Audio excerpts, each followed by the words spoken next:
अस्सलाम वालेकुम। दुरूद शरीफ पढ़ लो।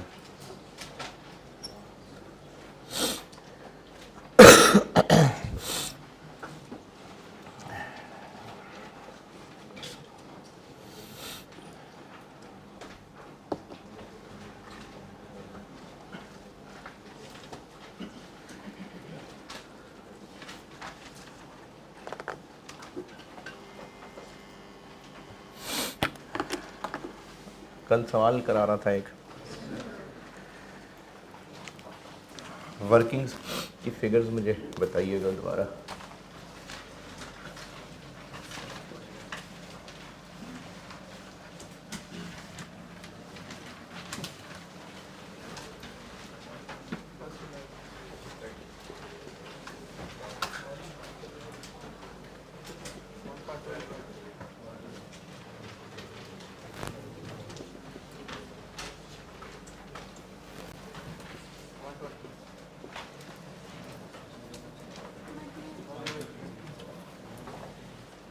फिर दोबारा रिपीट।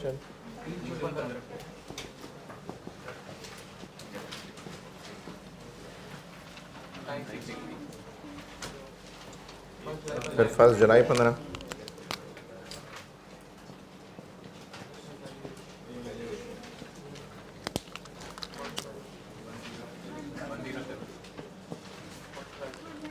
वन वन टू, और ये सरप्लस में चला गया था।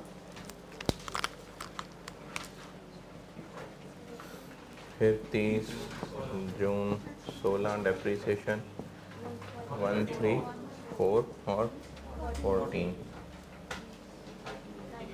938 98।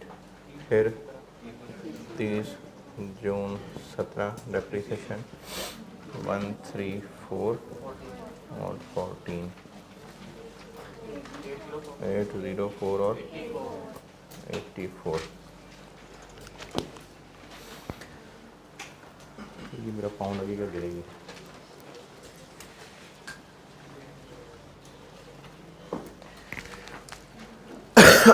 चलें जी, यहाँ से आगे। अब 30 जून 17 को ही रिवैल्यूएशन हो गई, और रिवैल्यूएशन होके अब कहाँ तक पहुँचाना है? 600 तक। ये लाइन नज़र आएगी कैमरे में? पक्की बात है? 600 तक। अरे ना, अच्छा, अब जब 600 तक लाना है इसको, तो नज़र आ रहा है कि डाउन करना है। कितना? 204। तो जब रिवैल्यूएशन अपवर्ड होनी थी तो पहले यहाँ देखना है, डाउनवर्ड होगी तो पहले यहाँ देखना है। कितनी गुंजाइश है सरप्लस में? 84।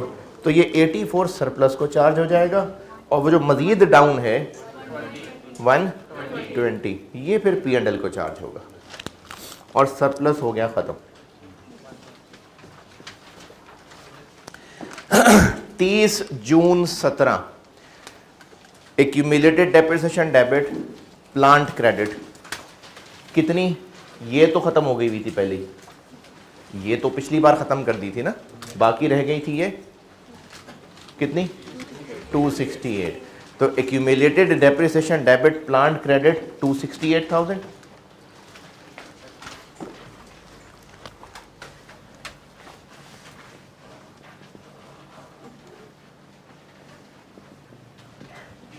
Accumulated depreciation debit plant credit 268,000।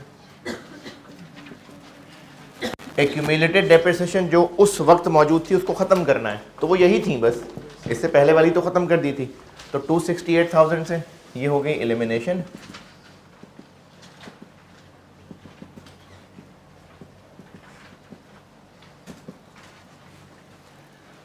और प्लांट को अब डाउन करना है, तो प्लांट हो जाएगा क्रेडिट 204 से। सरप्लस में गुंजाइश मौजूद है 84 की, रिवैल्यूएशन सरप्लस डेबिट 84 और P&L डेबिट बाकी 120।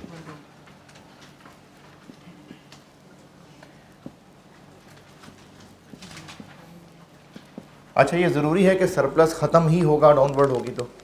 नहीं, हो सकता है ये डाउन होता सिर्फ 50, तो वो यहाँ डेबिट होता और बस P&L की ज़रूरत ही ना पड़ती। तो जब भी रिवैल्यूएशन अपवर्ड होगी पहले यहाँ देखें, अगर लॉस है तो पहले लॉस रिवर्स होगा, फिर एक्स्ट्रा है तो सरप्लस में आएगा, और जब डाउनवर्ड होगी तो पहले सरप्लस को देखना है कि सरप्लस में गुंजाइश है तो पहले सरप्लस को चार्ज होगा, उसके बाद बाकी अगर है तो P&L को आएगा।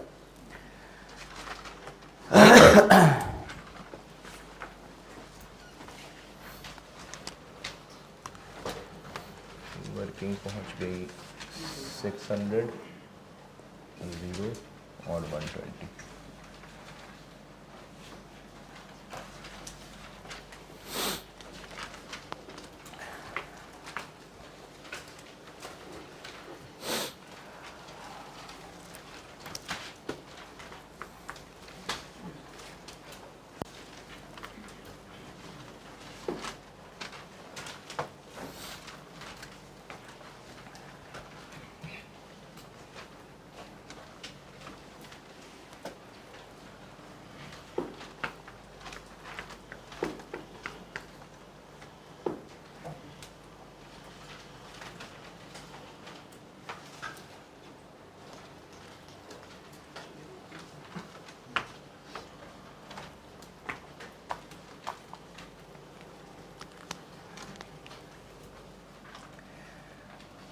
जून 17 के बाद, अच्छा 30 जून 17 तक डेप्रिसिएशन चार्ज हो गई हुई थी, अब 18 में जाके बारी आएगी, तो 30 जून 18 पे डेप्रिसिएशन चार्ज हो जाएगी, और अब 600 के पास जिंदगी बची है, 1 2 3 4, 4 गुजर गए, 6 रह गए, तो इस 600 के पास 6 साल जिंदगी बच गई, तो बाकी 100। 30 जून 18 depreciation debit, accumulated depreciation credit 1 lakh. 30 जून 18 depreciation debit, accumulated depreciation credit 1 lakh.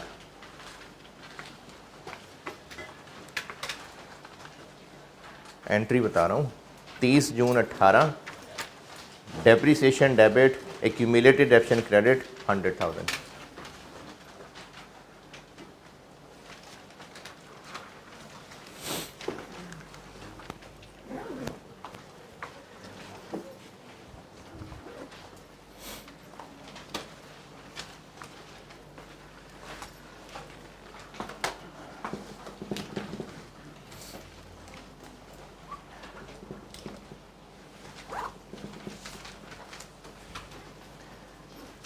Surplus transfer होगा, क्यों?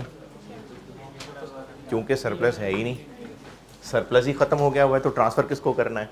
और वैसे भी कॉस्ट मॉडल पे रहते तो कितनी डेप्शन होती?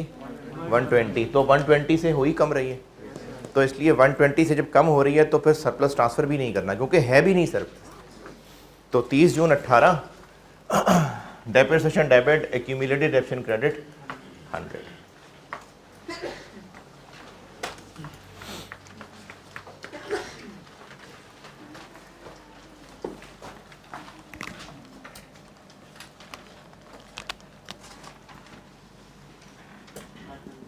अच्छा, इधर मैंने भी कुछ लिखना है, अभी लिखता हूं, अभी मैंने यहाँ कुछ लिखना है। अगली रिवैल्यूएशन कब है? 31 दिसंबर 19, यानी 30 जून 19 तक भी गुजरेगा।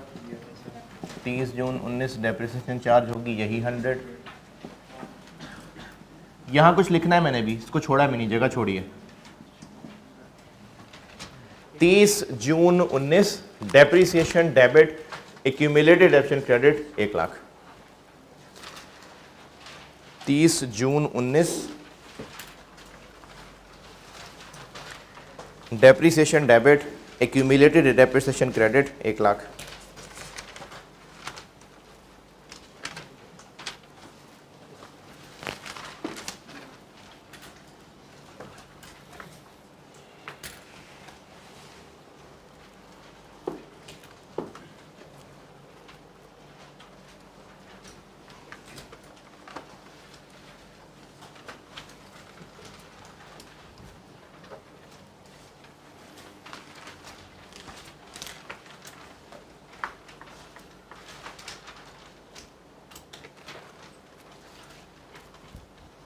यहाँ तक पहुँचे?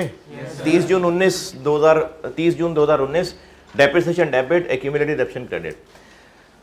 रिवैल्यूएशन कब हो रही है? 31 दिसंबर। तो अब 31 दिसंबर 19 आ गया, साल का मिड। कल बताया था कि हमें रिवैल्यूएशन की डेट तक डेप्रिशिएट करके पहुंचाना है एसेट को, क्योंकि उस दिन की कैरिंग अमाउंट होगी तो फेयर वैल्यू से कंपेयर होगी ना। तो अब मिड ईयर आ गया तो 6 महीने की डेप्रिसिएशन पहले चार्ज करनी पड़ेगी। 30 जून से आगे 19 31 दिसंबर तक हमें 6 महीने की डेप्रिसिएशन चार्ज करनी पड़ेगी। और उसको सिंपली ऐसे ही कर लें कि ये 1 साल की है तो 6 महीने की आधी कर लें, 350। 31 दिसंबर 19 depreciation debit, accumulated depreciation credit 50,000। 31 दिसंबर 19 depreciation debit, accumulated depreciation credit 50,000।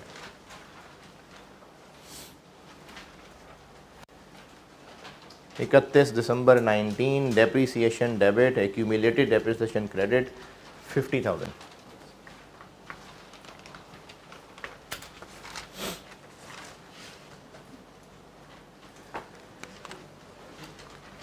अब इसको रीवैल्यू करके पहुंचाना है कहां तक?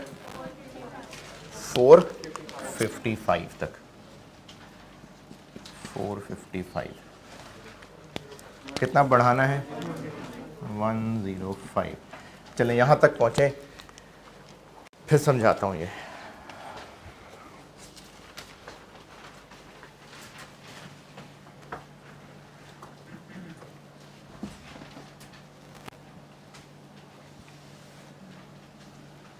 यहां तक पहले पहुंचे फिर समझाता हूं।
हाँ भाई पहुंचे?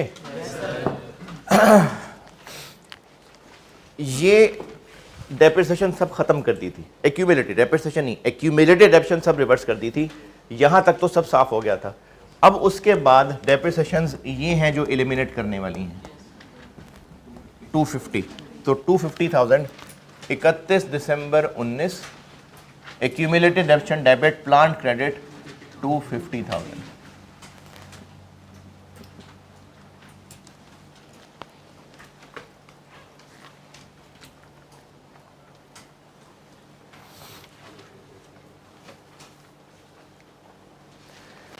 और अब प्लांट को बढ़ाना है 105 से, तो प्लांट डेबिट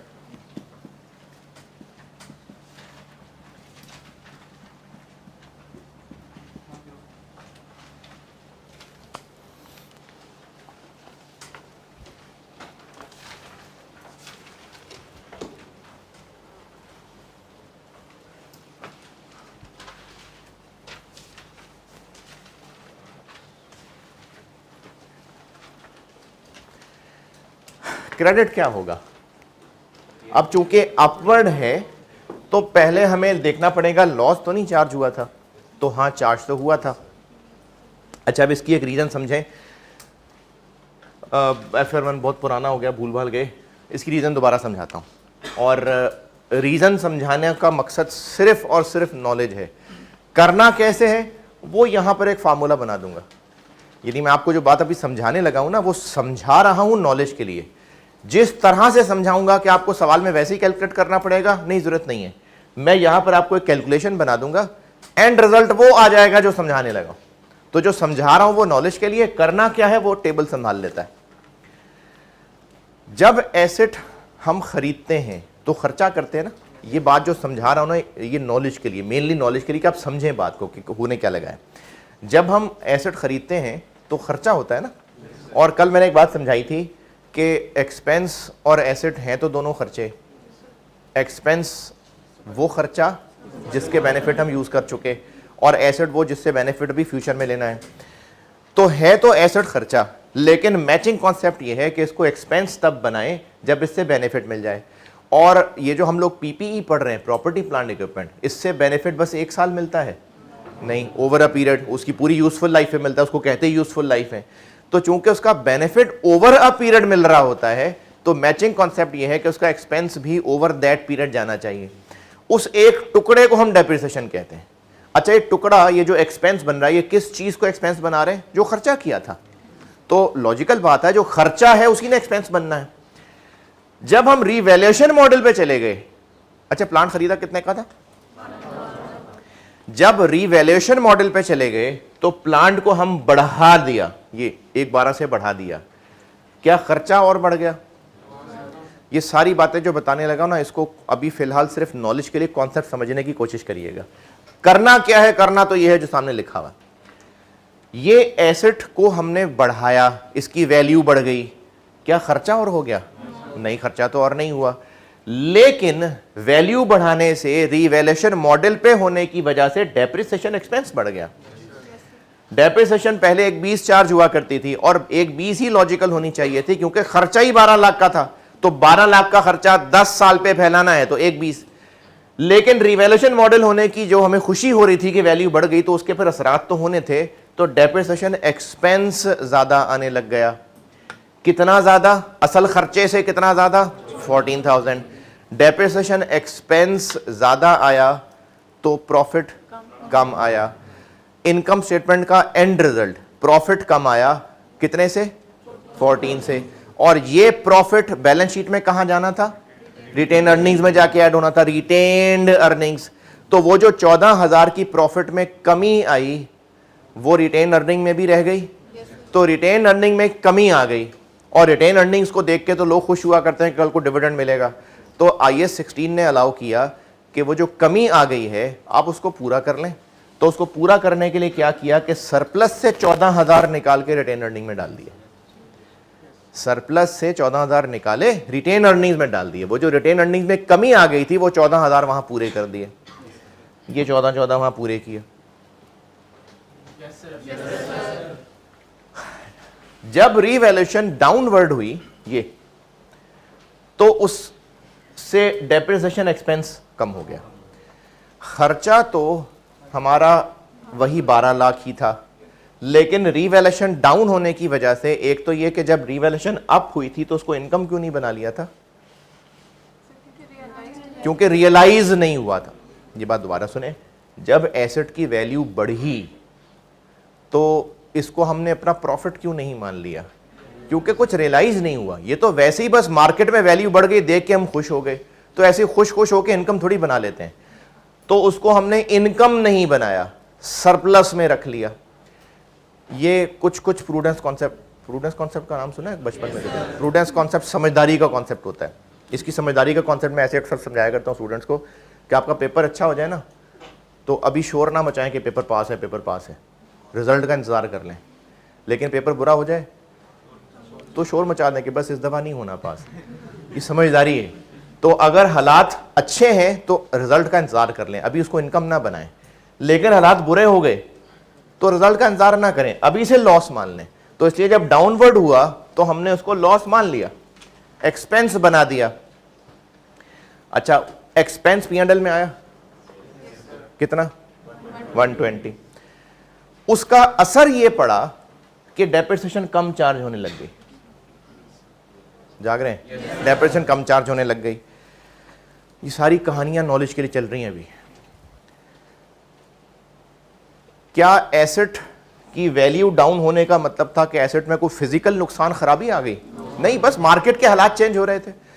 जब वैल्यू दोबारा बढ़ गई तो वो जो पहले वैल्यू डाउन होने के दुख में हमने एक्सपेंस बना लिया था, वैल्यू डाउन होने के गम में जो एक्सपेंस बना लिया था, अब जब हालात दोबारा अच्छे हो गए तो बस ठीक है, अब एक्सपेंस रिवर्स कर दें। इसकी मिसाल ऐसे समझें कि बैड डेट जब राइट ऑफ कर दिया कि नहीं मिलने पैसे, डूब गए, तो एक्सपेंस बन जाएगा। और कल को वो पैसे वापस करने कस्टमर अगर आ गया तो उसको कहेंगे कि रहने दो, हम तो राइट ऑफ कर चुके हैं। नहीं, फिर बैड डेट रिकवर्ड इनकम बन जाएगी। तो पहले जब कभी हालात खराब हुए थे तो एक्सपेंस बना लिया था, अब पैसे वापस करने आ गए तो इनकम बना ली। तो पहले जब वैल्यू डाउन हुई थी तो एक्सपेंस बना लिया था, अब जब वैल्यू वापस बढ़ गई तो फिर इनकम बनानी चाहिए। लेकिन इनकम बनाने के साथ साथ एक और काम करेंगे, 105 की हम बनाएंगे इनकम। ये जितनी बात बता रहा हूं इसको बस समझने की कोशिश करिएगा, बस जितनी भी टूटी फूटी आए। जब एसेट की वैल्यू बढ़ेगी तो वो जो डाउन होने से पहले हमने एक्सपेंस बनाया था, अब हालात वापस अच्छे हो गए तो इनकम बना लेते हैं। तो हम इनकम बना लेते हैं 105। लेकिन जब एक्सपेंस बनाया था तो उसके असरात ये पड़े थे कि डेप्रिसिएशन कम चार्ज होने लग गई थी, डेप्रिसिएशन कम चार्ज हुई थी।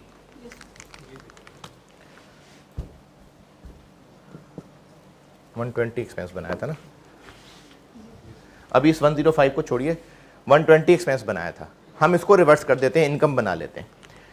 तो जो एक्सपेंस बनाया था उसको अब हम इनकम बनाएं तो 120 को मैं इनकम बना लेता हूं, 105 को भी रहने दीजिएगा, 120 को इनकम बना लेते हैं।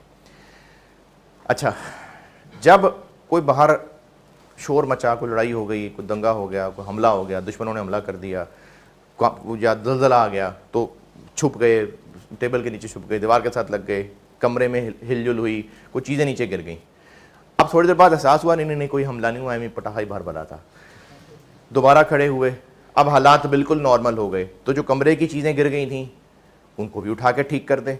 तो हमने जो इस मार्केट में वैल्यू गिरने के डर की वजह से एक्सपेंस बनाया था वो तो इनकम बनाए ही बनाए, उसकी वजह से जो बाकी कमरे पे असर पड़ा था वो भी ठीक कर दें। तो जो हमने एक्सपेंस बनाया था उसको तो रिवर्स करें ही करें, उसकी वजह से जो डेप्रिसिएशन कम चार्ज हुई थी उसको भी फिर पूरी चार्ज करें। अच्छा, किससे कंपेयर करके कम या ज्यादा? कॉस्ट मॉडल से। तो कॉस्ट मॉडल पे कितनी चार्ज होती थी? 120। अच्छा, ये इत्तेफाक से 120 हो गया। ये डेप्रिसिएशन 120 की बात कर रहा हूं, ये लॉस है जो 120 चार्ज किया था। तो कितनी डेप्रिसिएशन कम चार्ज हुई? 20। कब कब? ये 20, ये 20 और यहां 10। ये बात दोबारा, जब हालात डाउन हुए थे तो हमने डर के एक्सपेंस बना लिया था, अब हालात वापस अच्छे हो गए तो उसको तो वापस इनकम बनाए ना। लेकिन इसकी वजह से जो डेप्रिसिएशन एक्सपेंस चार्ज कम हुआ था कंपेयर टू कॉस्ट मॉडल, उसको भी फिर पूरा करें। तो पूरा करने का तरीका कि डेप्रिसिएशन कम चार्ज हुई थी और एक्सपेंस बना ले। अब देखिए, इसको इनकम बना लेते हैं, इनको एक्सपेंस बना लेते हैं। ये बात नहीं समझ आई? जो लॉस चार्ज किया था, अब हालात वापस अच्छे हो गए तो उसको इनकम बना लेते हैं। लेकिन जो हालात खराब होने के असरात पड़े थे फिर वो भी रिवर्स करें। असरात ये पड़े थे कि डेप्रिसिएशन कम चार्ज होने लग गई थी, फिर उसको भी पूरी करें। तो जो डेप्रिसिएशन कम चार्ज हुई थी 20, 20, 10, 10 कैसे? हाफ 6 महीने की है, तो उसको भी अब हम एक्सपेंस बनाएंगे।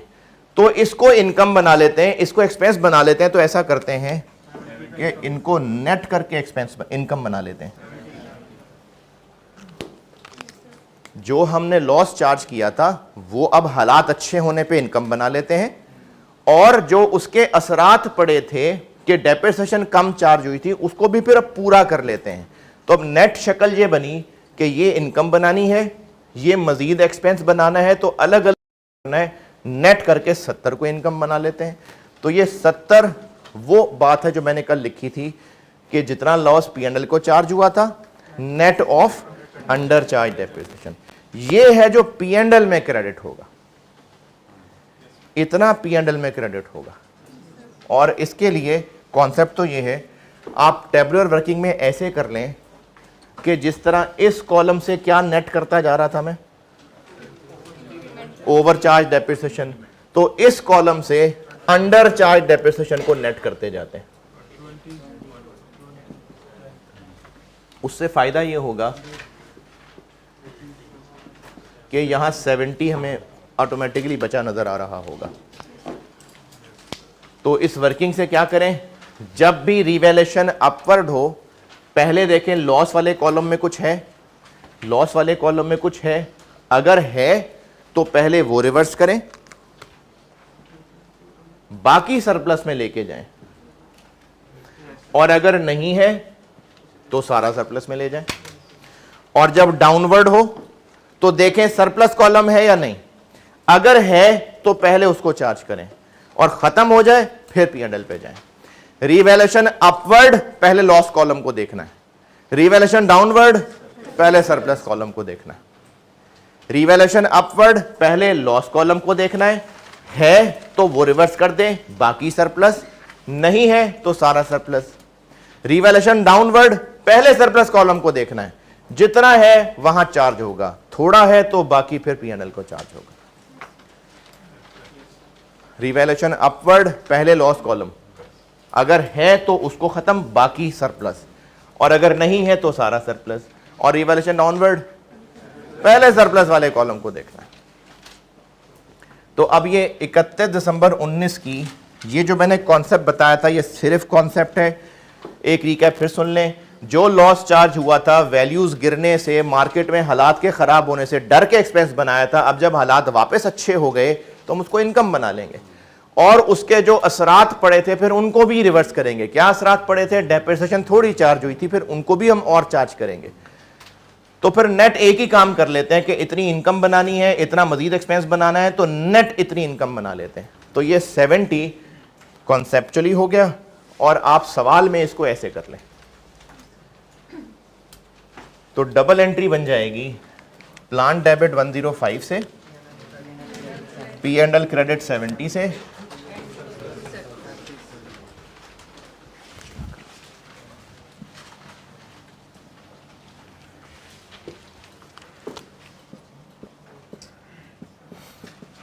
और बाकी 35 से रिवैल्यूएशन सरप्लस।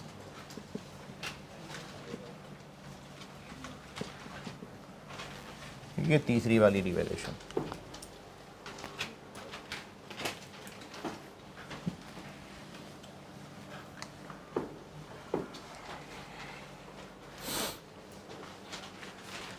उधर ही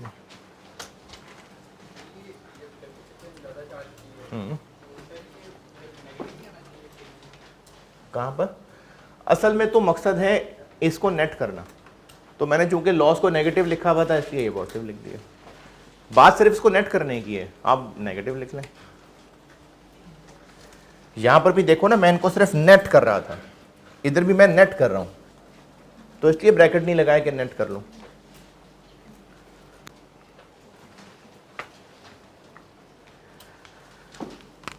ये खत्म हो गया, यहां 35 आ गया।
आगे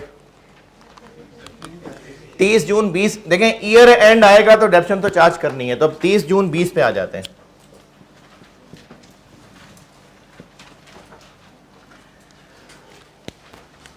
जून 20 की डेप्शन कैलकुलेट करें सारे। 30 जून 20 की डेप्शन कैलकुलेट करें करें करें करें करें खामोशी से कर लें सारे।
जी 65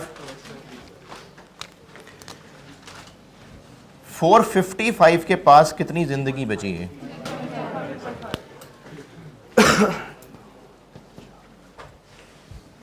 5, 6, 6.5, क्योंकि ये हमने 6 महीने की चार्ज की थी तो 6.5 डेप्रिसिएशन चार्ज हो चुकी हैं। गुजरी हुई लाइफ का मतलब है जितनी डेप्रिसिएशन चार्ज हो चुकी, तो 6.5 डेप्रिसिएशन चार्ज हो चुकी हैं। 10 में से बाकी रह गए 3.5।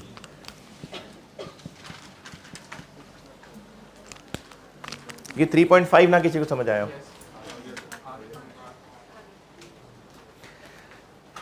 अच्छा, हमें इस वक्त यहां जो डेप्रिसिएशन चाहिए ये पूरे साल की कैलकुलेट करनी है या 6 महीने की? तो यहां 3.5 लिखने से एक 3.5 की डेप्रिसिएशन आ गई ऑटोमेटिकली। ये 3.5 क्या है? 3.5 ईयर्स। तो जब 455 डिवाइडेड बाय 3.5 ईयर्स आ रहा है तो डेप्रिसिएशन भी पर ईयर आ गई। तो हमें इसको फिर से 6/12 करना पड़ेगा।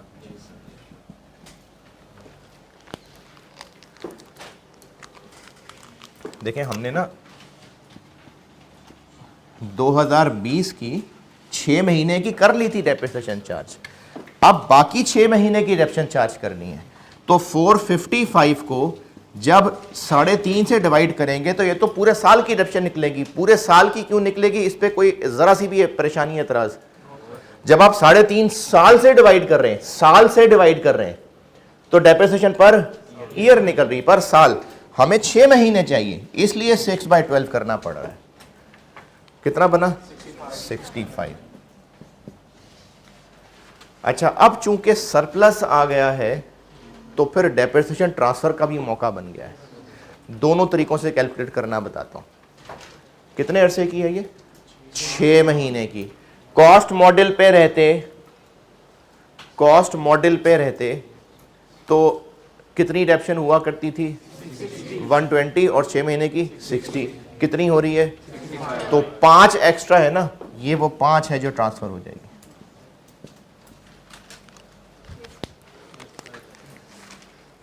और आप शॉर्टकट से भी कर सकते हैं। इस 35 के पास बाकी जिंदगी कितनी बची? यही 3.5। तो इसको 3.5 से डिवाइड करें तो 10 आ गया। ये भी तो 6 महीने की है ना, तो फिर ये भी 6 महीने की। तो या तो ऐसे कर लें कि इसको 60 से कंपेयर कर लें, या फिर 35 के साथ यही शुरू कर लें। तो 30 जून 20 depreciation debit, accumulated depreciation credit 65,000।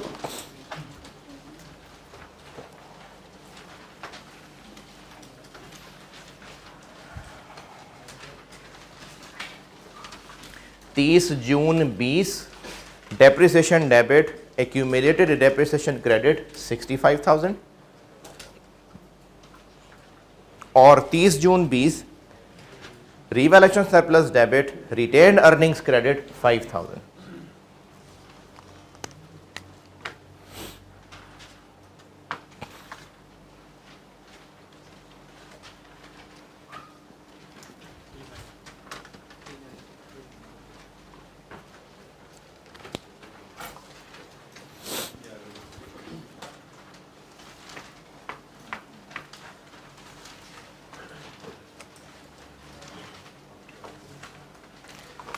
और बेच दिया फिर 1 जुलाई, तो बस फिर 1 साल और गुजरेगा, डेप्रिसिएशन चार्ज हो जाएगी कितनी? ये 6 महीने की है तो उसको पूरा कर लें 130। ये 6 महीने की है तो उसको पूरा कर लें, ये रह गया 20, ये रह गया 2। 30 June 21 depreciation debit accumulated depreciation credit 130,000।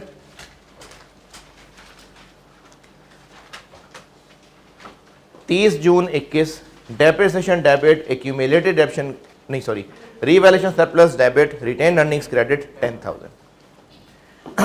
दोबारा 30 June 21 depreciation debit accumulated depreciation credit 130,000। Same date revaluation surplus debit retained earnings credit 10,000।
First July 21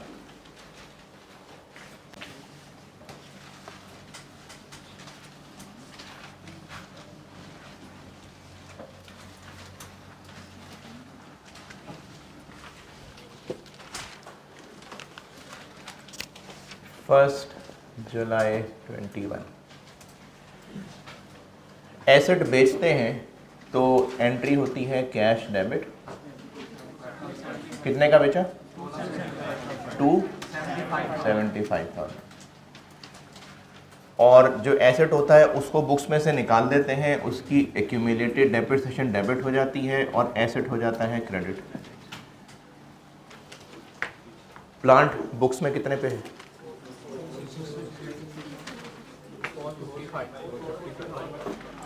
260 पे कि 455 पे?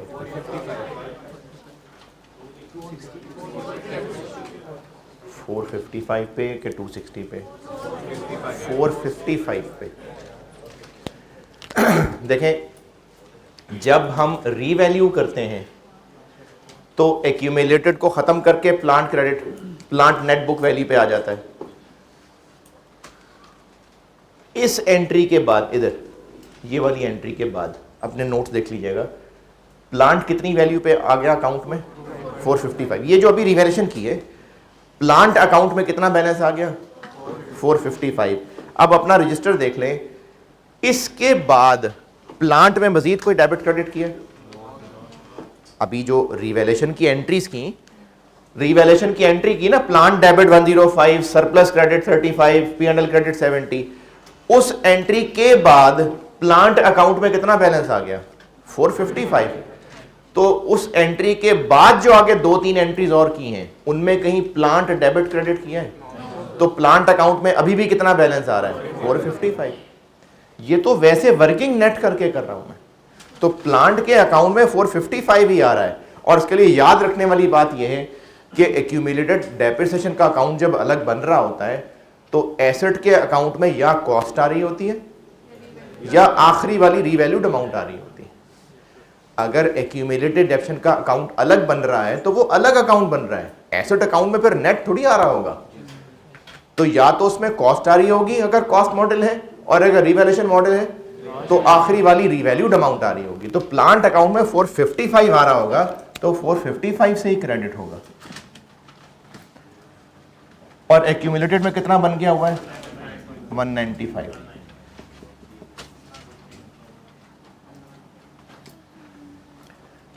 अब इस एंट्री को बैलेंस करें। ये एसेट डिस्पोजल की एंट्री की है मैंने, कैश डेबिट, जो एसेट बेच रहे हैं एसेट क्रेडिट, उसकी एक्यूमुलेटेड डेप्रिसिएशन डेबिट। अब इसको बैलेंस करेंगे तो प्रॉफिट या लॉस निकलेगा? प्रॉफिट निकल रहा है 15,000। ये प्लांट बेच दिया, और जब प्लांट बेच दिया तो उसका सरप्लस संभाल के क्या करें? तो इसको भी भेज देते हैं। Revaluation surplus debit, retained earnings credit 20,000।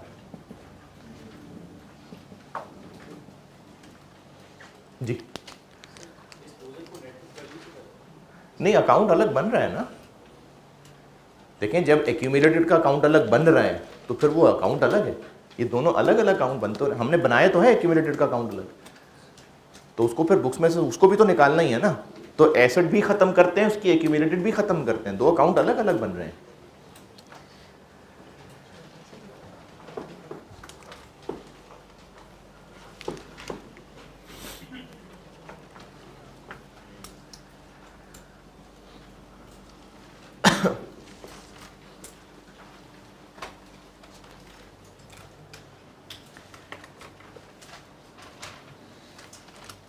अच्छा, एक और बात सिर्फ नॉलेज के लिए बता रहा हूँ, समझ आ जाए ठीक है, नहीं तो कोई बात नहीं। ये मैंने 14,000 को सरप्लस से रिटेन अर्निंग में ट्रांसफ़र करने की रीज़न बताई थी अभी। एसेट पे खर्चा 12 लाख है, तो खर्चे के हिसाब से एक्सपेंस तो 120 बनता है, लेकिन रिवैल्यूएशन अपवर्ड होने की वजह से एक्सपेंस ज़्यादा चार्ज होने लग गया। कितना ज़्यादा? एक्सपेंस ज़्यादा चार्ज हुआ तो प्रॉफिट कम आ गया। कितने से कम आ गया? 14,000 से। प्रॉफिट में कमी, तो वही कमी रिटेन अर्निंग में कमी रह गई, उस कमी को पूरा कर दिया। अगर ये प्लांट कॉस्ट मॉडल पे रहता तो बेचते हुए ये कितना बाकी रह गया होता? 12 लाख इसकी कॉस्ट थी। बेचा कब है? कितने साल बाद? गिन के देख लें। 8 साल बाद। तो ये कितना डेप्रिशिएट हो गया होता?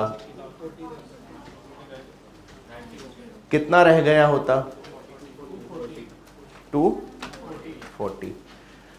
मैंने कहा है कि अगर ये एसेट कॉस्ट मॉडल पे ही रहता और 8 साल डेप्रिशिएट हुआ होता 120, तो बेचते हुए इतना रह गया होता। अगर खर्चे के हिसाब से सोचें कि जितना खर्चा हुआ था, तो इस बचे कुचे एसेट को बेचा कितने का? कितना कमाया? तो खर्चे के एतबार से तो 35 कमाया, जबकि हमारी बुक्स में नजर कितना आ रहा है? तो असल में प्रॉफिट 35 कमाया, नजर 15 आ रहा है। कितना कम? प्रॉफिट 20 कम शो हुआ, प्रॉफिट में 20 की कमी आई, वो कमी रिटेन अर्निंग में गई, ये वो 20 की कमी पूरी कर दी। तो ये जो सरप्लस से रिटेन अर्निंग का ट्रांसफर है, ये वो कमी पूरी कर रहे होते हैं हम लोग। और इसमें कोई जरा सी भी कंफ्यूजन है तो पूछें। और मैंने कल भी कहा था कि मैं सिर्फ एक पूरा सिनेरियो सामने रिवाइज कराया है, उतनी गहराइयों में टाइम नहीं है कि रिवैल्यूएशन मॉडल की मुख्तलिफ वैरायटियाँ करें, वो पुराने लेक्चर ही देख लें। यहाँ तक कोई भी कॉन्सेप्चुअल सवाल है तो पूछें।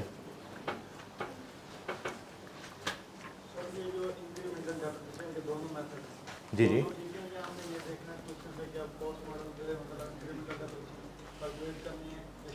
दोनों मेथड कौन से? शॉर्टकट तो सिर्फ तभी लगेगा जब स्ट्रेट लाइन मेथड है, तो फिर आप जरूर शॉर्टकट मेथड लगाएं, जरूर। लेकिन अगर स्ट्रेट लाइन नहीं है, वैसे आज तक जिंदगी में कभी स्ट्रेट लाइन के अलावा रिवैल्यूएशन टेस्ट नहीं हुई, तो इसलिए कुछ पढ़ाने वालों ने भी और स्टूडेंट्स ने भी इसको ऐसे ही याद रख लिया कि बस इसको रिमेनिंग पे बांटना है, हालांकि सिर्फ स्ट्रेट लाइन के लिए है। तो अभी आपको ना एक पेज मिला है क्लास में आते ही, मैंने किया ये है, और ऑनलाइन वालों के लिए मैंने आपके साथ वो इस लेक्चर 3 के साथ ना ये फाइल अपलोड की हुई है। रिड्यूसिंग बैलेंस मेथड का एक सवाल बनाया हुआ है मैंने। अच्छा, आपको जो पेज मिला है वो चूंकि 2 अलग अलग चीज़ें थी तो मैंने एक ही पेज पे मर्ज कर दी। आप एक ऑनलाइन वाले देखेंगे उसमें कंपोनेंट्स ऑफ कॉस्ट की एक अलग फाइल रखी हुई है, और आप लोग देखें तो आपको जो पेज मिला है इसमें एक बॉक्स बना हुआ है कंपोनेंट्स ऑफ कॉस्ट। ये मैंने ना स्टैंडर्ड के अंदर से निचोड़ के लिस्ट बना दी कि पीपीई की कॉस्ट में, ये आपने FAR 1 में पढ़ा हुआ है, ये पढ़ा हुआ है आपने, ये याद करने दोबारा अगर भूल भाल जाएँ चीज़ें तो भूल भाल ही जाती हैं वैसे। तो ये मैंने लिस्ट बनाई हुई है कि प्लांट की कॉस्ट में, प्रॉपर्टी प्लांट इक्विपमेंट की कॉस्ट में क्या क्या ऐड होता है और क्या क्या ऐड नहीं होता है। तो राइट कॉलम है कि क्या क्या शामिल नहीं होता, लेफ्ट कॉलम है कि क्या क्या शामिल होता है। ये पीपीई जो भी हो, बिल्डिंग है, प्लांट है, मशीनरी है, इक्विपमेंट है, ये उसकी कॉस्ट निकालने की लिस्ट याद रख लें कि क्या क्या शामिल होना है और क्या शामिल नहीं होना है। एक ये लिस्ट है, ऑनलाइन वालों के लिए वो एक अलग फाइल रखी है कंपोनेंट्स ऑफ कॉस्ट FAR 1 की रिवीजन के लिए। दूसरी चीज़, इसी कागज़ पे जो आपको सामने नज़र आ रहा है, इसी पेज पे नीचे एक सवाल है और उसकी दूसरी साइड पे सॉल्यूशन है। ये जिन्होंने FAR 1 लास्ट टाइम पढ़ा था, ये FAR 1 में मैंने दिया हुआ ये सवाल, ये किया हुआ है सवाल। और ऑनलाइन वालों के लिए ये एक अलग फाइल रखी हुई है, रिवैल्यूएशन रिड्यूसिंग बैलेंस मेथड के नाम से। एक क्वेश्चन की फाइल होगी और एक सोल्यूशन की फाइल होगी। तो ये आप हस्बे तौफीक खुद ही देख लीजिएगा। किया इसमें मैंने क्या हुआ है कि चूंकि रिड्यूसिंग बैलेंस मेथड है तो उसमें ये वाली फिगर निकालने के लिए ये शॉर्टकट नहीं चलेगा, इसके लिए आपको एक अलहदा कॉस्ट मॉडल की कैलकुलेशन चलानी पड़ेगी। यानी ऐसे तो होगा ही होगा, ये स्केड्यूल तो बनाएं, लेकिन आपको एक अलहदा से कॉस्ट मॉडल की वर्किंग चलानी पड़ेगी। और ये फिगर कैसे निकलेगी? दोनों डेप्रिसिएशंस का फर्क, वो बेशक पेज पलट के आप देख लें, यही किया हुआ मैंने। वर्किंग देखें तो मैंने कॉस्ट मॉडल पे एक अलहदा से वर्किंग चलाई है आखिर में, और रीवैल्यूएशन के वक्त रिड्यूसिंग बैलेंस मेथड में एक नया रेट निकालना पड़ता है, तो वो नीचे बिल्कुल एंड पे वर्किंग में नया रेट भी निकाल के दिखाया हुआ है। ये सब FAR 1 की चीज़ें हैं, मैंने आपको याद दहानी के लिए कागज़ में दोबारा दे दी। तो ये रिड्यूसिंग बैलेंस का मैंने एक एहतियातन सवाल बना के वो आपको दे दिया। और इससे रिलेटेड कोई सवाल?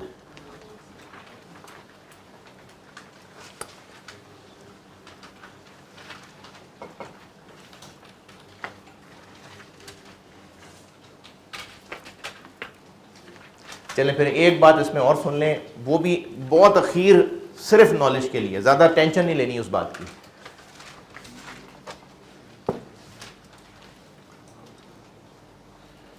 ये जो अब बात बताने लगा हूं ये ज़्यादा गहरी है, समझ ना आए तो इग्नोर, टोटली इग्नोर, समझ आ जाए तो अच्छी बात है, सिर्फ नॉलेज के लिए। जब एसेट अपवर्ड, ये एक एक्स्ट्रा बात बता रहा हूं, बहुत ही एक्स्ट्रा, बिल्कुल ही एक्स्ट्रा, जब एसेट को अपवर्ड रिवैल्यू किया तो उसको इनकम बनाया, प्रॉफिट में चले गए? नहीं, सरप्लस बना दिया। सरप्लस अर्निंग से एक अलग चीज होती है, उसकी वजह से जो डेप्रिसिएशन ज्यादा आती गई, थोड़ी ऊंची बात बता रहा हूं है, जो डेप्रिसिएशन ज्यादा चार्ज आती गई, प्रॉफिट कम होता गया। दफा करें यार, जो रिवैल्यूएशन अपवर्ड हुई, हमने एक अलहदा से सरप्लस क्रिएट कर दिया। उसकी वजह से डेप्रिसिएशन ज्यादा चार्ज होने लग गई, प्रॉफिट कम आने लग गया, रिटेन अर्निंग में कमी आने लग गई, तो वो कमी फिर हमें सरप्लस से लेके रिटेन अर्निंग में पूरी करनी पड़ी। यानी हम इस 14 की एंट्री करते आए। क्या एंट्री? सरप्लस से रिटेन अर्निंग को ट्रांसफर। लेकिन इस 20 की 10 की कोई एंट्री नहीं करनी। ये सिर्फ वर्किंग में लिखा है, इसकी एंट्री कोई नहीं हो रही 20-10 की। जैसे ये एक्स्ट्रा डेप्रिसिएशन की एंट्री हो रही है ना, इस अंडर चार्ज की एंट्री कोई नहीं हो रही। क्यों नहीं हो रही उसकी वजह बता रहा हूं। ये जब लॉस चार्ज किया था, ये P&L को ही चार्ज कर दिया था, एक्सपेंस बना दिया था, प्रॉफिट कम आ गया था। एक्सपेंस बना दिया, प्रॉफिट कम आ गया, वो जख्म रिटेन अर्निंग में पड़ गया, रिटेन अर्निंग में वो जख्म पड़ गया। अब उस जख्म ने आस्ता आस्ता खुद ही भर जाना है। 120 का लॉस चार्ज किया, ऊपर से जा रहा है, 120 का लॉस चार्ज किया, एक्सपेंस बन गया, एक्सपेंस बनाया, रिटेन अर्निंग में एक खड्डा पड़ गया, जख्म पड़ गया। अब उसके असरात ये हो रहे थे कि डेप्रिसिएशन कम चार्ज हो रही थी, डेप्रिसिएशन कम चार्ज हो रही थी, एक्सपेंस कम बन रहा था, प्रॉफिट ज्यादा आ रहा था, तो वो जो रिटेन अर्निंग में खड्डा पड़ गया हुआ था वो ऑटोमेटिकली भरना शुरू हो गया था, मजीद किसी एंट्री की जरूरत नहीं पड़ रही थी। तो इस 20-10 से वो जख्म ऑटोमेटिकली भरता जा रहा था, कोई एंट्री अलग से नहीं करनी पड़ रही थी, इसलिए इसकी एंट्री कोई नहीं होती। ऊपर से गया तो जाने दें। इस पूरे रिवैल्यूएशन की वर्किंग, इसकी कैलकुलेशन, इसकी एंट्री से रिलेटेड कोई मुश्किल परेशानी है तो बताएं। नहीं बेटे, नेट तो तब करें ना जब हम एक्यूमुलेटेड का अकाउंट ना बना रहे हों।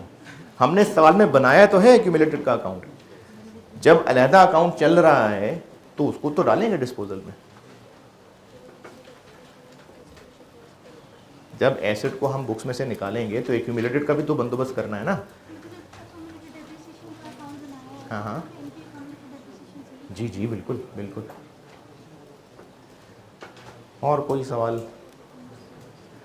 चले, रिवैल्यूएशन याद दिलाने के लिए ये एक सवाल काफ़ी था और इसकी ज़रूरत क्यों थी। अच्छा, ये बार बार आना है FAR 2 में, मैंने पहले भी कुछ टॉपिक्स के नाम लिए थे, ये रिवैल्यूएशन आनी है आगे, तो ये पूरे FAR 2 में बार बार ये रिवाइज होती रहेगी। अब इसमें एक चीज़ और रिवाइज करवा देता हूँ, वो है जो PPE का नोट था, नोट डिस्क्लोजर्स। FAR 1 में आपने डिस्क्लोजर्स की प्रैक्टिस की हुई है, उसका फॉर्मेट याद दिलाने के लिए यहाँ बोर्ड पे दोबारा बना देता हूँ। अगर आपको याद है अच्छे तरीके से तो बड़ी अच्छी बात है, नहीं तो कोई नहीं, मैं दोबारा बना ही रहा हूँ।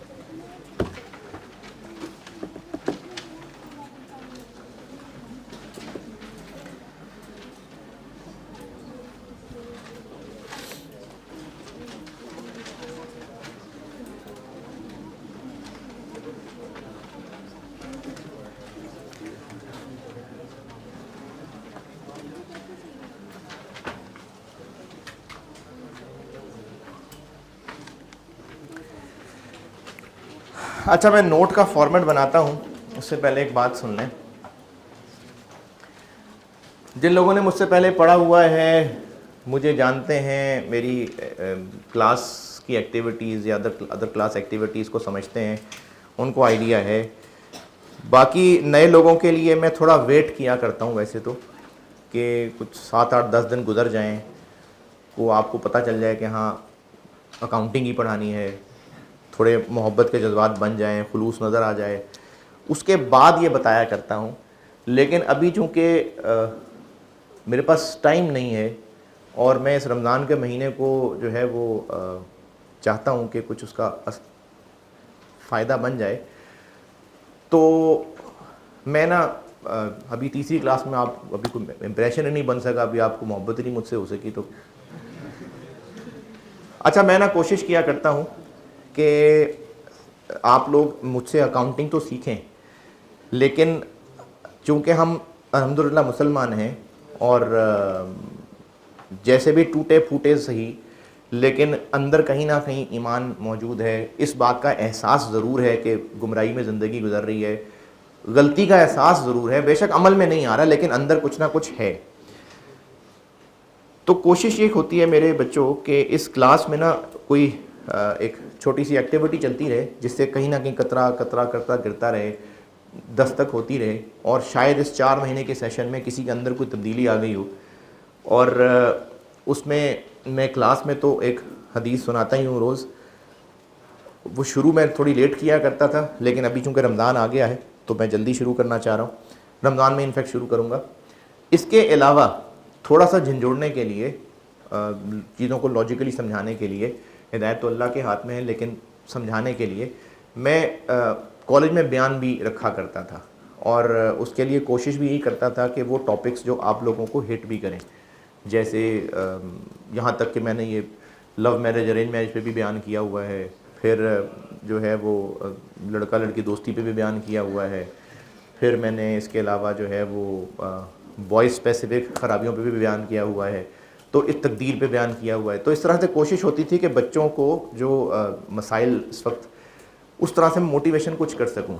तो मैं अभी एक बयान रखना चाह रहा हूं, मोस्ट प्रॉब्ली जुम्मे को, लेकिन मसला यह है कि मेरी क्लासेस होती हैं 2:30 तक, तो रखूँगा 3 बजे। और अभी रखने की जल्दी इसलिए है कि मेनली मैं रमज़ान से रिलेटेड बात करना चाह रहा हूँ कि रमज़ान में क्या करना चाहिए। या रमज़ान कोशिश करूँगा कुछ चीज़ों को लॉजिकली समझा के, जिन्होंने मुझसे पहले पढ़ा हुआ है, जिन्होंने पहले कोई बयान अटेंड किया हुआ है, तो कोशिश मैं यही करता हूँ कि आप ही के लेवल की मिसालें देके और आपको दीन की भी बातें लॉजिकली समझा रहा हूँ। मैंने एक नमाज पे बयान किया था, तो उसको मैंने क्लासेस से लिंक करके समझाया था। तो जुम्मेरात या जुम्मे को करूँगा, और रिकॉर्डिंग भी करता हूँ उसकी। और पहले ये करता था कि ऑनलाइन वालों के लिए भी कि कोर्स में रख देता था, लेकिन फिर बच्चों ने कहा जी कोर्स ख़त्म होता है तो वो तो एक्सेस ख़त्म हो जाती है। तो मैंने पिछले सेशन में ये किया कि अपना यूट्यूब चैनल बना के तो उस पर डाल देता हूँ, और मोनेटाइज़ नहीं किया हुआ मैंने उसको, पैसे कमाने के लिए नहीं रखा हुआ। मकसद यही है कि स्टूडेंट्स तक बात पहुँचे, और जिसको भी अल्लाह हिदायत दे दें तो मेरे लिए एक अकाउंट चल जाएगा। तो आप अगर बाकी पुराने बयान भी सुनना चाहें टाइम निकाल के ज़रूर सुनिएगा, क्योंकि आप लोगों के लिए तो किया हुआ है, जो भी जवानों के लिए तो काम किया हुआ है, तो इसलिए आप भी टाइम निकाल के सुनिएगा। नासिर अब्बास सिर्फ लिखेंगे तो वो और बहुत सारे खुल जाएंगे, तो मैंने इसके साथ FCA लिखा हुआ है, नासिर अब्बास FCA, इससे यूट्यूब का चैनल मेरा सामने आ जाएगा। अभी मैं कल परसों बयान रखूँगा, तो आपको अभी क्लास में बताने का मकसद ये है कि मैंने चूँकि रूम उसके हिसाब से इनको बताना होता है, तो रियलिस्टिकली, जज्बाती हो के नहीं, रियलिस्टिकली बताएं आप में से कितने लोग आ जाएंगे उसमें। 3 बजे रखूँगा मैं। अच्छा, मेरा पुराना एक्सपीरियंस है कि जितने हाथ उठते हैं ना उतनी शक्लें नज़र आती नहीं हैं, लेकिन चले अंदाज़ा लेने के लिए दोबारा बताइएगा। अच्छा ठीक है, जी जी बिल्कुल आ जाएँ, बिल्कुल आएँ, क्यों नहीं आए। गर्ल्स भी हैं, मुसलमान हैं, सारे तो आएँ, ज़रूर आएँ। ठीक है जी, मैं इंशाल्लाह कल कंफर्म कर दूंगा। ज़्यादा चांस जुम्मे के हैं, होगा 3 बजे, क्योंकि मेरी क्लासेस 2:30 बजे ख़त्म होती हैं गुलबर्ग में, और इधर ही करूँगा क्योंकि सारे कैमरे यही हैं, तो यहीं करूँगा। कल भी हो सकता है, और आज बुध है ना, हाँ शायद कल या जुम्मे को, क्योंकि उसके बाद वीकेंड पे तो रमज़ान शुरू हो जाना है, तो रमज़ान की तैयारी के हवाले से मैं कुछ आपसे बात करना चाहूँगा। कोशिश पूरी करता हूँ कि घंटे से ज़्यादा बात ना आ जाए। तो 3 बजे इंशाल्लाह, और कल या परसों। जी रूम कितने को रूम है यार, देख लेना, मेरा ख्याल इधर ही होगा, शायद इसी 4 में होगा। जी आप पूछ रहे थे कुछ। 3 बजे भी क्लास हो रही होती है? अच्छा, मैं तो सोच रहा हूँ क्लासें आपकी ख़त्म हो गई होंगी तो 3 बजे भी क्लास हो रही होती है। अच्छा, नहीं तो फिर वो मसला ये है कि वो फिर सुनना होगा तो सुन लेना, यूट्यूब पे तो डाल ही दूंगा मैं।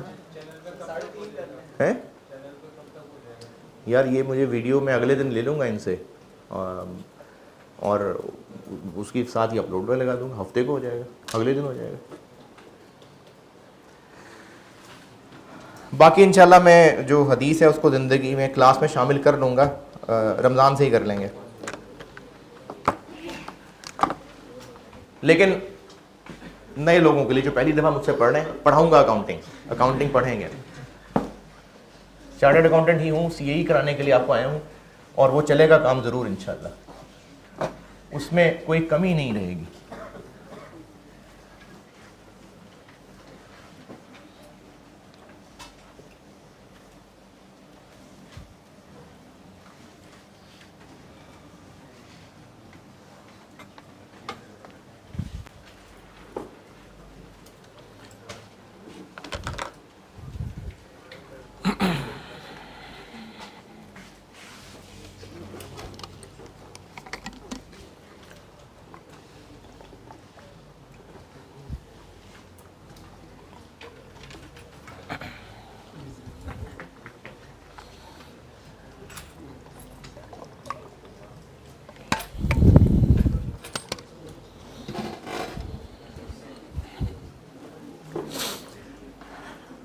अच्छा, पहले मैं इसका एक स्लाइड दिखाया करता हूँ, लेकिन उसका तजुर्बा उतना अच्छा नहीं है। वो जब स्लाइड चेंज होती है, लाइट बंद होती है, तो वो बिल्कुल जो है ना कंसंट्रेशन लोगों की हट जाती है क्लास से। अभी भी जितने को थोड़े जाग रहे होते हैं, तो मैं भी आपको बगैर स्लाइड के बाद बताता हूँ। ये एक बुक है। तो कंपनीज क्या करती हैं, हर साल ना एक एनुअल रिपोर्ट बनाती हैं, एनुअल रिपोर्ट, और उसमें वो नाम से लग रहा है कि अपने पूरे साल की रिपोर्ट बताती हैं। उस रिपोर्ट में काफ़ी कुछ होता है, कंपनी की इन्फॉर्मेशन है, डायरेक्टर्स की तरफ से वो कुछ इन्फॉर्मेशन होती है, प्लान्स बताए होते हैं, पुरानी परफॉर्मेंस बताई होती है। इस पूरे कॉपी के अंदर एक सेक्शन फाइनेंशियल स्टेटमेंट्स का होता है, जो हमारे से रिलेटेड चीज़ है। फाइनेंशियल स्टेटमेंट्स 5 हिस्सों में होती है, SOCI, SOC, कैश फ्लो और नोट्स। और होता कुछ इस तरह से है, लेट्स से ये फाइनेंशियल स्टेटमेंट्स हैं, वैसे तो पूरी एनुअल रिपोर्ट होगी, इधर कहीं जाके फाइनेंशियल स्टेटमेंट्स शुरू होंगी, लेकिन लेट्स से ये फाइनेंशियल स्टेटमेंट्स हैं। तो ऑडिट रिपोर्ट शॉर्ट हो गई, फाइनेंशियल स्टेटमेंट्स, SOFP बनी होगी, और SOFP का फॉर्मेट बचपन से आप नहीं, आपका तो बचपन ही है, BFR 1 में शुरू हुआ था, इंट्रो तो था ही नहीं। तो SOFP बहरहाल आपने फॉर्मेट देखा है ज़िंदगी में, और SOFP के फेस के ऊपर बस डेटर्स लिखा होगा या प्रॉपर्टी प्लांट इक्विपमेंट लिखा होगा, उसमें लैंड बिल्डिंग ये नहीं आ रही होती फेस पे, सिर्फ लिखा होता है property plant equipment, intangible assets, lease receivables, पढ़ने सारे। अभी SOFP का फेस, फिर SOCI का face, changes in equity, cash flows. In statements के ऊपर बहुत ही थोड़ी समराइज्ड इंफॉर्मेशन होती है। जो लोग इनके बारे में डिटेल जानना चाहते हैं, इन 4 पेजेस के बाद आगे नोट्स होते हैं, उन सबको नोट्स कहते हैं, जिसमें एक तो कंपनी की थोड़ी इंफॉर्मेशन होती है। अच्छा, इस पे मैं बात करूंगा, हम लोग जुलाई में जब फाइनल अकाउंट्स पढ़ रहे होंगे ना, इस पे डिटेल से बात आएगी कि नोट्स क्या क्या होते हैं, इस पे डिटेल से बात आनी है आगे। अभी फाइनेंशियल स्टेटमेंट्स पढ़नी है हमने बिल्कुल एंड के ऊपर जब सारी अकाउंटिंग खत्म हो जाएगी, तो नोट्स की तफसील बतानी है मैंने। उसमें कंपनी की इंफॉर्मेशन होती है, उसके एम्प्लॉयज़ की इंफॉर्मेशन होती है, उसका एड्रेस वगैरह, ये सब पढ़ना है। अकाउंटिंग पॉलिसीज़ बताई जाती हैं। इसके अलावा जो यहाँ फेस के ऊपर बैलेंस शीट के फेस पे आइटम्स आ रही थी, SOCI के फेस पे आइटम्स आ रही थी, उनकी डिटेल भी जाननी ज़रूरी होती है। जैसे बैलेंस शीट के फेस पे एक लाइन आ रही थी प्रॉपर्टी प्लांट इक्विपमेंट, उसके सामने लिखा हुआ था लेट्स से 280 मिलियन। अब वो 280 मिलियन क्या है? प्लांट है, बिल्डिंग है, लैंड है, मशीनरी है, बुक वैल्यू है, कॉस्ट है, रिवैल्यूड अमाउंट है, क्या है? बैलेंस शीट पे तो सिर्फ प्रॉपर्टी प्लांट इक्विपमेंट 280 मिलियन लिखा नजर आ रहा है। उस 280 मिलियन का ब्रेकअप जानने के लिए, प्रॉपर्टी प्लांट इक्विपमेंट के बारे में मजीद इंफॉर्मेशन जानने के लिए एक रेफरेंस लिखा होगा कि आप नोट्स में जाएं, फलाने नोट में इसकी डिटेल मौजूद है। जिस तरह किसी भी बुक का एक इंडेक्स होता है ना, इंडेक्स, टेबल ऑफ कंटेंट्स, और क्या होता है? टेबल ऑफ कंटेंट्स, इंडेक्स, ये होता है, किताब के शुरू में होता है, उसमें एक लिस्ट होगी, आगे उसका पेज नंबर होता है। तो इसी तरह से SOFP के फेस पे जितनी लाइन आइटम्स हैं, उनके साथ उनका एक नोट नंबर लिखा होता है कि आप नोट्स में जाएं और इस रेलिवेंट जगह पर देखें, आपको सारी डिटेल प्रॉपर्टी प्लांट इक्विपमेंट की मिल जाएगी। इसी तरह से लीजेस का नोट होगा, टैक्स का नोट होगा, आपसे FAR2 के सिलेबस में मुख्तलिफ टॉपिक्स के नोट्स टेस्ट होते हैं। लीजेस का नोट टेस्ट होता है। एक हमने टॉपिक इनकम टैक्सेस पढ़ना है, अखीर टॉपिक है, क्या टॉपिक है, इनकम टैक्सेस, वो पढ़ना है हमने, उसका नोट टेस्ट होता है। एक टॉपिक IAS 38 है जो कल से शुरू कराना है उसका नोट टेस्ट होता है। तो ये नोट्स टेस्ट किए जाते हैं। तो प्रॉपर्टी प्लांट इक्विपमेंट का भी एक नोट टेस्ट होता है जो FAR1 में बहुत इंपॉर्टेंट सवाल है। इस दफा आया था? कितने मार्क्स था? 18 नंबर का, यानी जो 28 दिन लगाए थे 26 दिन। तो FAR1 में उन्होंने जो ज्यादा चीज रखी हुई है वो PPE का नोट रखा हुआ है। वो आपसे सवाल टेस्ट होता है, कोई एक आधी अटेम्प्ट में शायद नहीं हुआ है, वरना ये सवाल टेस्ट होता है प्रॉपर्टी प्लांट इक्विपमेंट के नोट का। FAR2 में भी नोट्स टेस्ट होते हैं, हर IAS के अलग अलग नोट हैं। तो प्रॉपर्टी प्लांट इक्विपमेंट का नोट जो आप FAR1 में पढ़ आए, पेपर में कर भी आए, वो यहां दोबारा बना के दिखा रहा हूं। अच्छा, क्या वो PPE का नोट दोबारा डिटेल में टेस्ट होगा? नहीं, चांस कम है, हो सकता है PPE का नोट टेस्ट हो सकता है, उतनी डिटेल में नहीं होगा, क्योंकि ये हुआ तो किसी और टॉपिक के साथ मर्ज होगा तो उतनी डिटेल नहीं होगी, लेकिन हो सकता है। मैं किस लिए बता रहा हूं? मैं इसलिए बता रहा हूं कि IAS 38 पढ़ना है हमने, वो बिल्कुल इसके जैसा नोट है। तो मैं IAS 16 का नोट रिवाइज कर रहा हूं ताकि मैं 38 में जाके कहूं कि देखो बिल्कुल वैसा सा तो है। तो इसलिए मैं IAS 16 वाला नोट आपको रिवाइज करवा रहा हूं। तो प्रॉपर्टी प्लांट इक्विपमेंट का नोट और जिन्होंने मुझसे नहीं पढ़ा, मेरे ख्याल में, अच्छा इसका ना नोट्स के फॉर्मेट थोड़े बहुत डिफरेंट चलते हैं मार्केट में, तो शायद आपसे इससे मिलता जुलता ही फॉर्मेट आपके टीचर ने बताया हो, और अगर नहीं थोड़ा डिफरेंट बताया है, आप पुराना वाला करना चाहते हैं कर लें, कोई मसला नहीं, कोई बुरा नहीं लगेगा मुझे, करें, पुराना करते हैं, दफ़ा हो जाके पुराना करें आप, कोई बात नहीं। नंबर कोई भी, लेट से मैंने 9 लगा दिया, प्रॉपर्टी प्लांट एंड इक्विपमेंट। ये मैं नोट का फॉर्मेट बना के दे रहा हूं आपको, और इसी फॉर्मेट को फिर मैं अभी IAS 38 में भी यूज करूंगा। ये आपने FAR1 में पढ़ा हुआ है और इसकी एग्जाम प्रैक्टिस करके एग्जाम में भी करके आए हैं।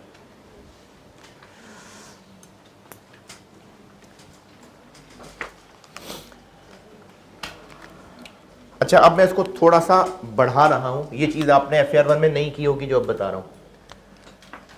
ये 9 मैंने ऐसे ही लिखा है, कोई भी नंबर हो सकता है। ओन्ड ऑपरेटिंग एसेट्स,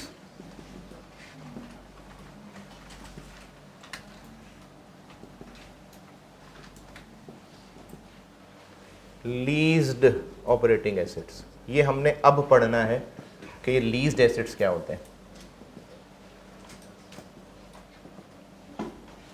ये हमने FAR2 में पढ़ना है, लीज्ड एसेट्स। और कैपिटल वर्क इन प्रोग्रेस, ये आपने जरूर पढ़ा होगा FAR1 में।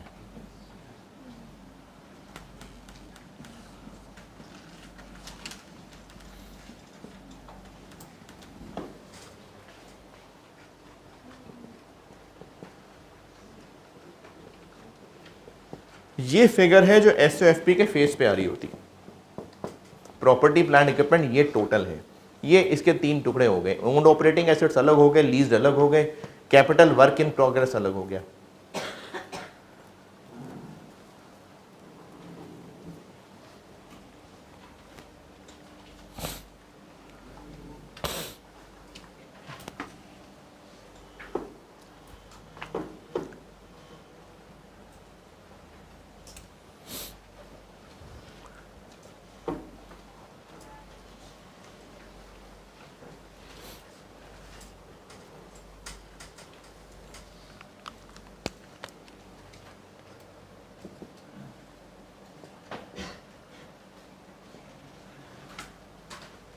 अब इन तीनों का अलग अलग एक स्केड्यूल बनेगा, फिक्स्ड एसेट स्केड्यूल भी कहते हैं इसको। ओन्ड ऑपरेटिंग एसेट्स के लिए एक अलग स्केड्यूल,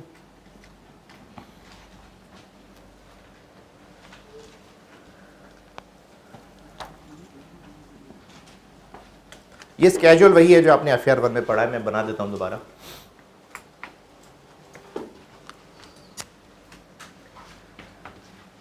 जितनी क्लासेस हैं वो कॉलम बन जाएंगे अलग अलग। जैसे मिसाल के तौर पे प्रॉपर्टी है, प्लांट एंड मशीनरी है, इक्विपमेंट है, व्हीकल्स हैं, जितनी भी क्लासेस हैं उन सब के अलग अलग आ जाते हैं कॉलम।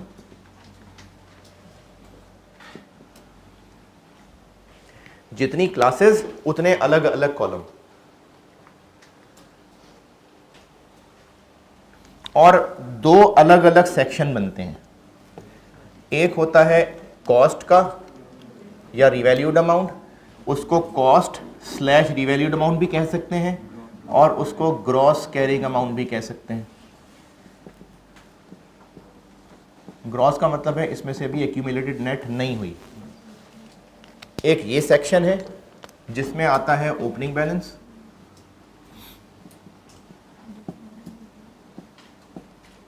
मिसाल ले लेता हूँ 1 जुलाई 21 से 30 जून 22, क्योंकि आप अटैम्प्ट जो देंगे उसमें ज़्यादातर सवाल आपको 30 जून 22 के ही मिलेंगे।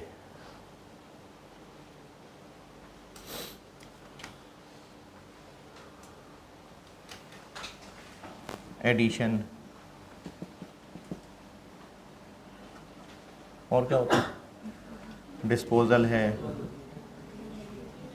रीवैल्यूएशन होती है, ट्रांसफ़र हो सकती है, क्योंकि आपने उसमें IS 40 भी पड़ा हुआ है तो ट्रांसफ़र हो सकती है। बैलेंस एज एट 30 जून 22।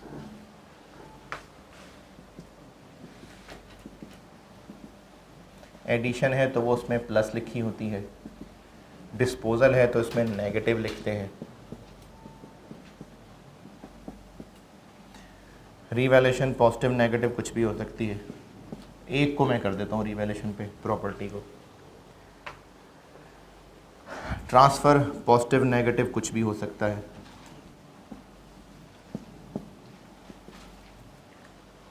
वो जो इन्वेस्टमेंट प्रॉपर्टी से ट्रांसफ़र होता है।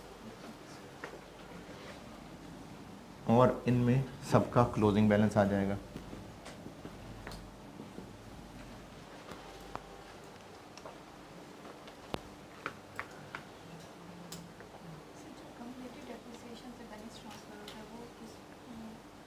वो रिवैल्यूएशन में लिखते हैं, वो उसमें एक्यूमुलेटेड वाले सेक्शन में बताऊंगा।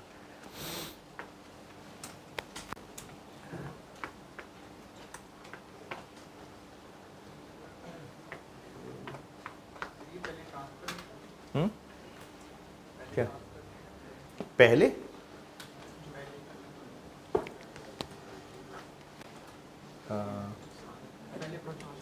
नहीं, ट्रांसफ़र लिखा है ना मैंने।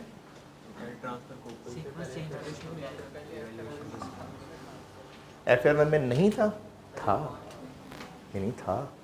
IS 40 मिक्स होके बेशक सवालों में ना आया वो कभी, वरना IS 40 FR 1 में है और उसमें IS 40 से 16 में ट्रांसफ़र इन आउट है। क्योंकि FR 1 में ये टेस्ट नहीं हुआ होगा इसलिए शायद फॉर्मेट में पढ़ा, हिस्सा ही ना पढ़ा हो।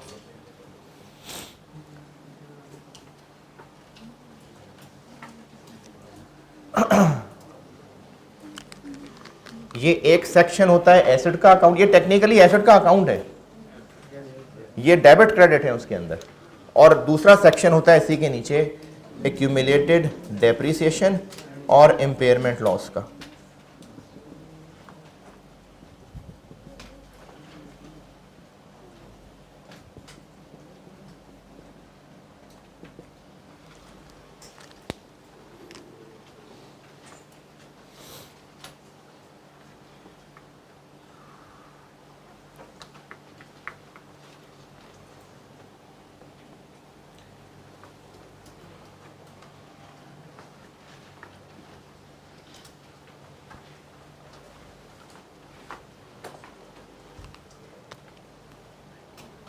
और ये accumulated depreciation and impairment loss का टी अकाउंट होता है, बस लिखा स्टेटमेंट की शक्ल में होता है। यानी ओपनिंग बैलेंस आ जाएगा पहले 1 जुलाई 21,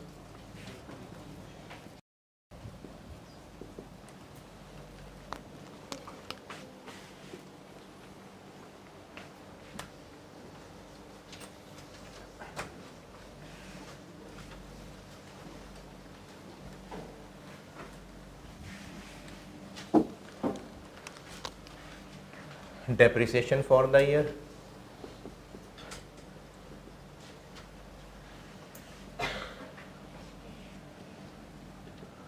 अगर कोई इम्पेयरमेंट हुई है इस साल में चार्ज, वो आ जाएगी।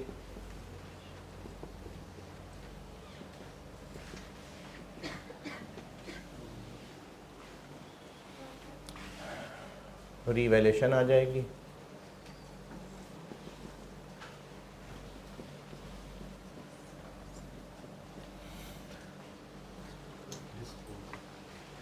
डिस्पोजल आ जाएगा।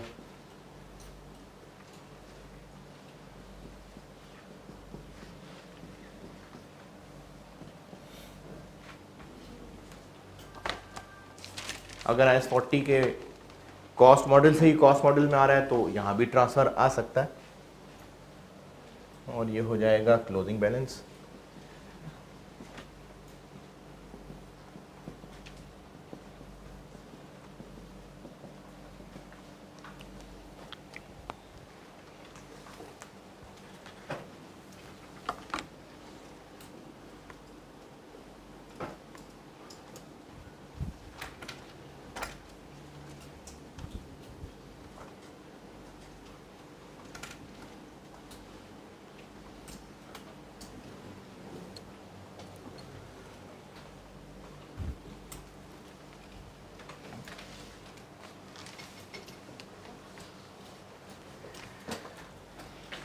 ये लाइन क्या हो गई?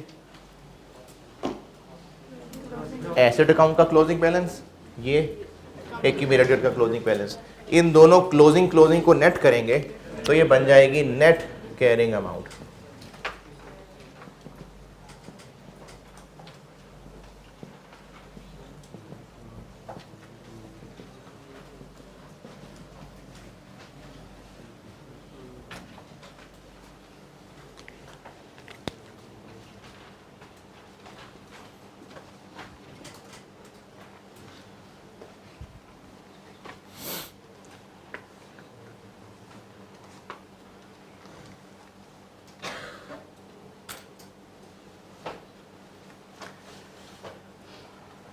बुक शॉप से बुक पता कर लीजिएगा, कल तो नहीं परसों मोस्ट प्रॉब्ली मैं पास पेपर की प्रैक्टिस पे आ जाऊंगा IS38 की, तो बुक हो आपके पास।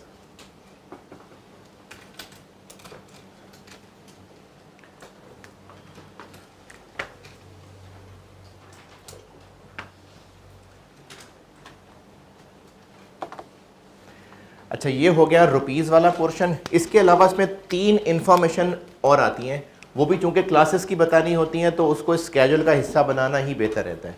वो 3 इंफॉर्मेशन की चीज़ें ये हैं सब रुपीज़। 3 चीज़ें और हैं जो जस्ट इंफॉर्मेशन की हैं, जिनमें से एक पोर्शन हम बता देते हैं कि इसका डेप्रिसिएशन मेथड क्या है,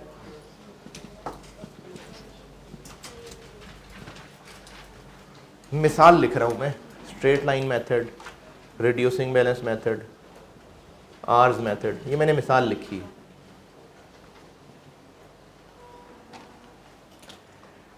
दूसरी इंफॉर्मेशन, अच्छा इसकी तरतीब का मसला नहीं है कि नहीं पहली लाइन हमने तो कोई और पढ़ी थी, कोई मसला नहीं है। 3 इंफॉर्मेशन की लाइनें हैं, जिनमें से एक डेप्रिसिएशन मेथड की इंफॉर्मेशन है, एक सब्सीक्वेंट मेजरमेंट यानी कॉस्ट मॉडल, रिवैल्यूएशन मॉडल, एक उसकी इंफॉर्मेशन है।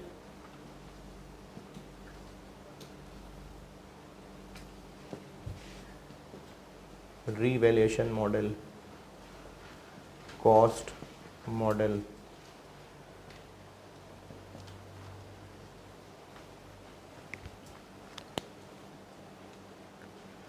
और तीसरी इंफॉर्मेशन लाइफ भी बताई जा सकती है और डेप्रिसिएशन रेट भी बताया जा सकता है। 20 years, 10%, 20,000 hours।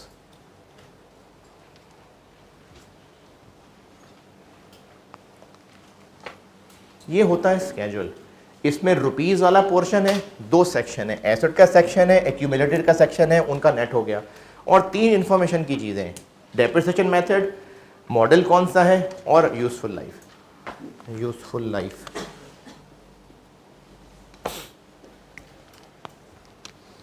ये होता है स्केड्यूल।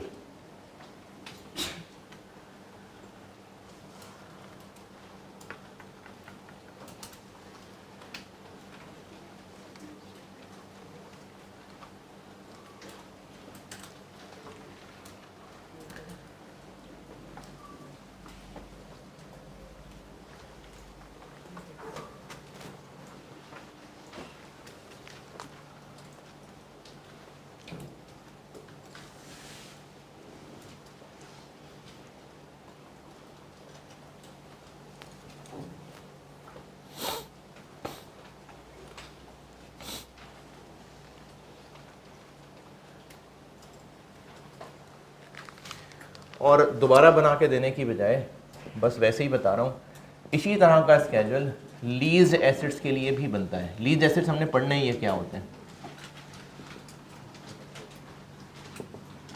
इसी तरह का जैसा ये बनाया है इसके लिए भी बनेगा। फिर इसी तरह से कैपिटल वर्क इन प्रोग्रेस का भी इसी तरह का एसेट स्केड्यूल बनेगा। उसमें ऑब्वियसली ये पोर्शन नहीं आ रहा होगा। कैपिटल वर्क इन प्रोग्रेस क्या होता है? जो अभी अंडर कंस्ट्रक्शन है, प्लांट है, बिल्डिंग है, अंडर कंस्ट्रक्शन है। जब अंडर कंस्ट्रक्शन है तो फिर डेप्रिशिएट भी नहीं हो रहा, तो ये सेक्शन नहीं होगा, उसमें सिर्फ ये सेक्शन होगा, लेकिन उसका भी अलग स्केड्यूल बनेगा।